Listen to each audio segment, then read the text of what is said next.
Welcome everyone. In this video, we are going to be diving into my top 5 best teams for the Great League. Season 17 is upon us and the meta has shifted quite a bit. Massive shift this season, a lot of new Pokemon appearing into the meta and now becoming more effective. So we are going to be diving into 5 really solid teams to get you off to the best start in Season 17 of Go Battle League in the Great League. So without further ado, let's hop right in. Alright guys, here we go. Kicking things off, team number 1, Lickitung on the lead, Medicham in the back along with Carbink. So, the Medicham Lickitung core still very strong despite the very severe nerf to Medicham. Medicham has to be approached with a completely different mindset this season.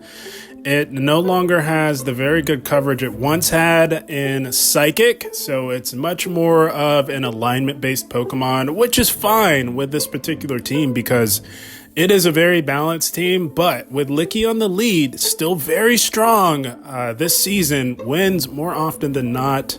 But we'll dive into the strategy a little bit more as we get into this. Let's look at the scorecard first. And look at that, you really don't get much better than this scorecard right here for team number 1. We get a B for coverage, A for bulk, A for safety, and an A for consistency. That is a home run, my friends. Now let's look at these matchups. So, the idea with this team, it's almost, it's a balanced team, but it's almost a sort of play for alignment type of team. It still has a little bit of flexibility. That, of course, is always going to be limited with any team that has a Carbink on it. And by the way, you can substitute Carbink for Basti. Basti would work as well. You could also try Umbreon. But in its current state, this team, so Licky's going to be winning lead a lot. Licky's still very good. It could still easily be the best Pokemon in the meta for Season 17. Not much has changed there. So, with that said, like I said, it wins a lot of its matchups in the Open Great League, which is why it's the prime candidate to lead with, which is why I have it on the lead on this team. So, with Skarmory, I wanted to highlight that you do win the ones with a Lickitung versus Skarmory. So I think if you are faced with a Skarmory lead with Lickitung, it's worth playing out the ones at the very least. That way, if they want to commit shields, more than one shield in the matchup, Medi can easily come in and handle it, and depending on where the health is, Carbink could handle it as well. So that's how I would approach Skarmory. Stay in, play out the ones, don't go any further than that. If they want to give up both shields, by all means, that'll only work to your favor. And opposing Carbink, you can stay in there a little bit. You could even soft lose lead on the lead with Licky, and then look to come in with Medi. So the idea is you're either winning lead or soft losing lead, then looking to realign with either Carbink or Medicham with this team, generally, most often than not. The only time I would recommend safe swapping is if you're faced with something like an Umbreon or even Mandibuzz would be very tricky, but Medi can handle Mandy with Dynamic Punch. So Mandibuzz, Umbreon, you're fine to swap out there because you've got 2 excellent answers to it. Those are the only 2 Pokemon that I would swap out on, hard swap out into Medicham. Everything else, you're either going to be winning lead again or soft losing lead, securing that shield advantage in the opening matchup for your team, and then looking to just realign with either Medi or Carbink. So, Basti, that's another one that's going to be very tricky for this team in general, but you can put in work with Licky and play out the zeros, look to come in with Medi, and see where that takes you. Talonflame, you're going to do just fine up against with Licky. And everything else in between, again, pretty straightforward with this team. With the exception of Umbreon and Mandibuzz, you're staying in. You're going to either look to win lead or soft lose lead and then realign. That's the safest way to play this team, and that should set you up for a lot of success with team number 1 here. So that is team 1. Lickitung on the lead, Medi and Carbink in the back. And without further ado, let's have a look at team number 2. All right, guys, moving right along into team number 2, another very powerful team for Season 17 in the Great League. It leads with Gligar on the lead, Dugong on the safe swap, and Lantern in the back. This team actually making a return to Season 17 as it did make an appearance on last season's Top 5 Best Teams. And that's for good reason. It's very good, even this season with the new meta shifts. Let's have a look at the scorecard here. And there we go. Very strong scorecard for this team here. For team number 2, we get a B for coverage, A for bulk, A for safety, and an A for consistency, identical to team number 1. Very, very strong team here. Let's have a look at these matchups. So Gligar on the lead. It's going to be very interesting. The new 2 top flyers in the meta, that being Skarmory and Talonflame, can give it some problems. Not good matchups for those 2 on the lead, which is why we've got Dugong and Lantern in the back to handle those 2. So that's what you're going to do. Dugong is the safe swap on this team. So I did want to highlight Lickitung as well as an opposing Lantern on the lead. If it's a Water Gun Lantern, you're out of there. Into your Dugong. That's actually not bad for Dugong at all, really. But if it's a Spark Lantern, I would treat Spark Lantern and Licky the same. You got to employ a little bit of a team effort for those 2 in particular. And that being landing a dig, getting off a dig, I should say. Lickitung will likely never shield that, but Lantern, you could draw a shield from, a very early shield. And if you're really good with your counts and your anticipation, maybe try and catch a surf on the Dugong. That would be a bonus play, I would say. But ultimately, you'll want to get that dig off, get the shield off of a Lantern, or get the damage onto a Licky, and then make the play into Dugong and play on from there. What else? Yeah, all opposing flyers, Pelipper, Skarmory, Talonflame, you're in there with Dugong immediately. Azumarill as well. You've got Dugong and Lantern to handle Azu. Much more so Lantern. It's actually very close between Azu and Dugong, but you do win CMP tie. You'll want to go straight Drill Run in that matchup up against a Azumarill. Swampert can take a team effort. You do survive a Hydro Cannon, and you are double resisting the fast move pressure, so that's one where you could stay in a little bit. And again, much like with a Lantern, if you're good with your counts and anticipation, ideally you'll want to catch a Hydro Cannon on the Dugong if you can, but of course that's not one that you'll want to stay in for the long haul on Swampert. But definitely worth pressuring shields and getting into your Dugong from there, because Lantern with a shield advantage still beats Swampert no problem, because a Swampert has to land an Earthquake. So everything else in between pretty straightforward. You stay in, of course, on your winning matchups, win that lead, or they'll give up switch and you get to control the alignment, so that's good. But yeah, I just really wanted to highlight an opposing Lantern running Spark, Lickitung, and I think that's it if I'm not mistaken. Cresselia takes team effort. That's one you can stay in, play out the zeros. I don't know how much Cress we'll see with the rise of Skarmory and Talonflame, to be completely honest with you guys, but if you do see one out of left field, you just stay in, play out the zeros. You'll likely secure a shield advantage for your team, and if you can do that, you'll do fine up against a very rare Cresselia that I don't anticipate you'll ever see. But that is Team 2. Very powerful team. Gligar on the lead, Dugong on the safe swap, and Lantern in the back. So with all that said, that's Team 2. Let's have a look at Team number 3. All right, my friends, we make our way to Team number 3. Another very powerful team to get you that far ahead this season in Go Battle League. It leads with Pelipper on the lead, Lickitung on the safe swap generally, and Registeel in the back. So Pelipper and Registeel, one of the better all-time cores that you can possibly run. You round that out with arguably the best safe swap in the entire Great League meta, and that's a team comp right there that can really rack up the wins. Let's look at this scorecard here for Team 3. And very strong scorecard here for Team 3. We get a B for coverage, A for bulk, A for safety, and a B for consistency. That is a very, very strong scorecard for a very strong team. So with Pelipper on the lead, if you can imagine, has some play up against the two most heavily used flyers right now in the meta, that being Skarmory and Talonflame. You also often encounter those two on the lead, so Pelipper has the play. It can put in the work up against Skarm. It can get a bit dicey just because Skarmory has that bulk, but Talonflame, forget about it. They're going to be giving up Switch faster than you can blink, my friends. But Skarm, worth staying in a little bit on.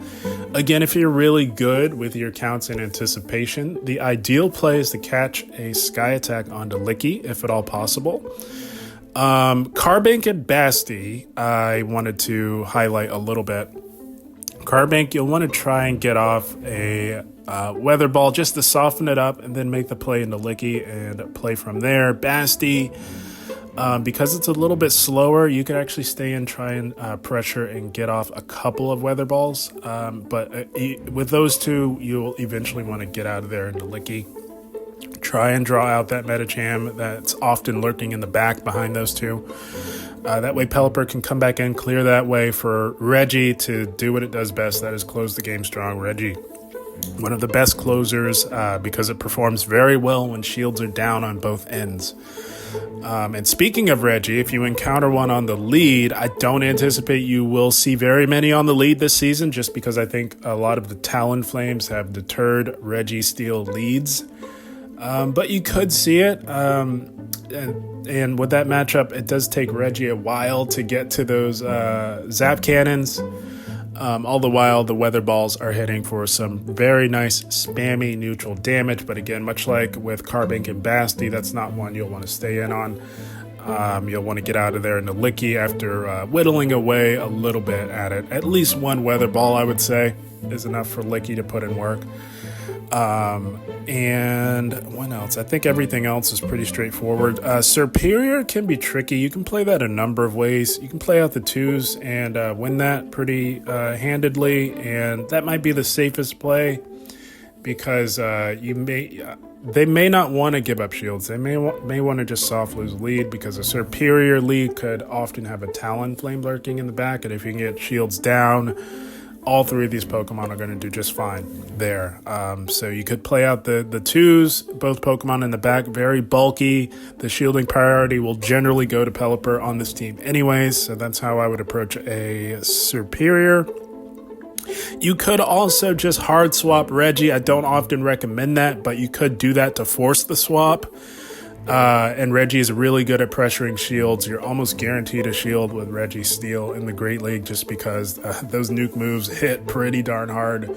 Reggie applies intense shield pressure, even to something like a Talonflame. So you could play it that way as well. But I think the safer play is to just play out the twos. Yeah, everything else in between, pretty straightforward. You're getting out of there, of course, on your really bad matchups. The worst matchup, of course, is going to be Lantern, but everything else pretty nice for Pelipper. So that is Team 3. Very strong and powerful team here. Pelipper on the lead, Licky Tongue on the safe swap, and Reggie in the back to close. So that is Team 3. With all that said, let's have a look at Team number 4. All right, my friends, here we go. Team number 4, very strong team here. A team that I actually showcased and featured last season, and it happened to make its way onto my top 5 best teams, guys. It leads with G-Fisk. Would you believe that? This thing has been long forgotten, but that would be a massive mistake and oversight for Season 17, and we will dive into why. But G-Fisk lead, Superior, and Mantine in the back. This team, very flexible, very balanced. You could actually run it in any order. I have run it in all orders. I've led with Mantine, I've led with Serp, and I've led with G-Fisk. They all work fine, but I think for this season, I'm leaning G-Fisk lead. We'll get into why, but let's look at the scorecard here. And not bad. Very, very solid scorecard here. We get a B for coverage, A for bulk, B for safety, and a B for consistency. Very strong scorecard overall for Team 4 here. So G-Fisk, I think the G-Fisk lead variation might set you up for the most success, particularly this season, with all of the Skarmory and Talonflame leads. As you can see, we thoroughly dominate Skarmory, no problem, but we also dominate Talonflame, guys.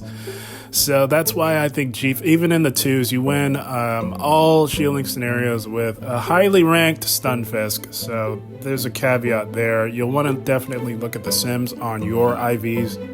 But a highly ranked G-Fisk does beat Talonflame in all shielding scenarios, all even shields, the zeros, the twos, and the ones. So yeah, definitely check your IVs and see where you shine best and play to that with G-Fisk on a Talonflame.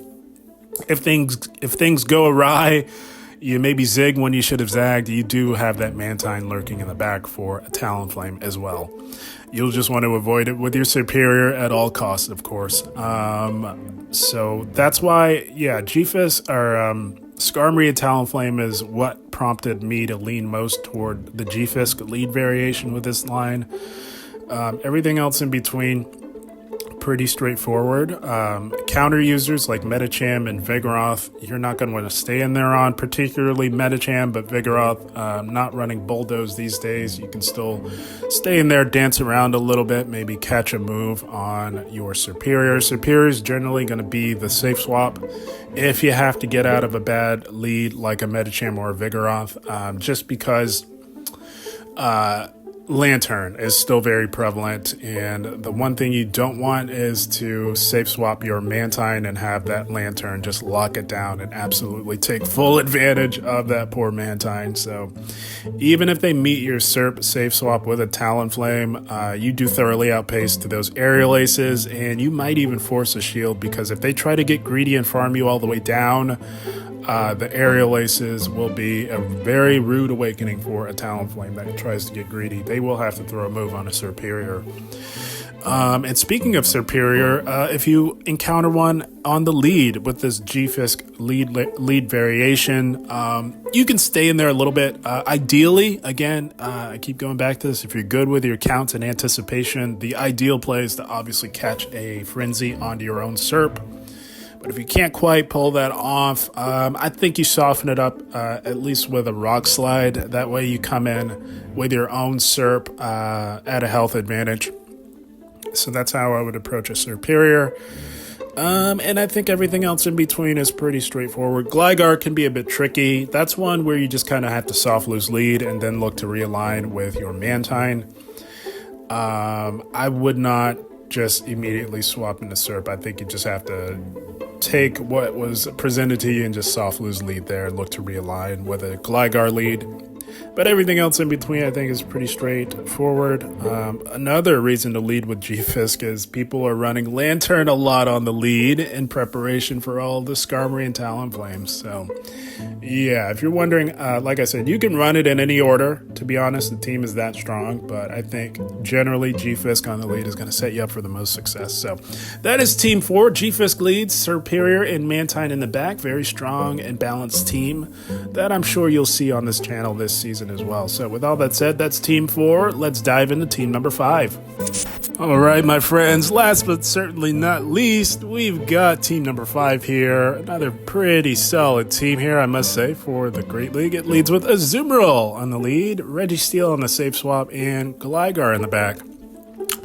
Azumarill and Gligar make for a very, very strong core because Azumarill covers the Ice-type weakness of Gligar, and Gligar covers the Grass-type weakness of Azumarill. And Registeel has historically always been a very solid safe swap, very good at securing a shield advantage or outright flipping switch for your team. Let's have a look at the scorecard here.